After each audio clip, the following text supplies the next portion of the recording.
আমি আলু দিয়ে করলা ভাজি করছি। পেঁয়াজ দিয়ে আদা রসুন কষিয়ে আলুটা দিয়ে দিচ্ছি।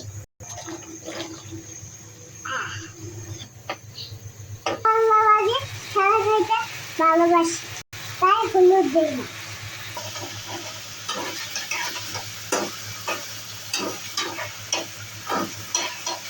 সবাই শেষে করলা কাটবে, তো তিতা হবে না। আমি করলাকে ওয়াশ করে নিই, পরে করলা ওয়াশ করব। আলু অর্ধেক সিদ্ধ হয়ে গেছে, আমার করলা ওয়াশ করে দিয়ে দিই।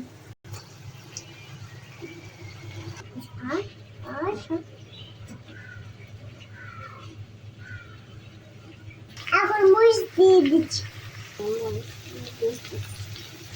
শেষে লবণ দিয়ে দিচ্ছি।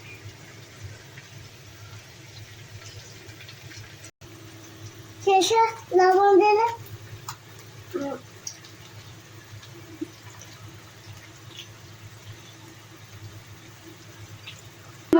আমার ভিডিও ভালো লাগলে লাইক করো।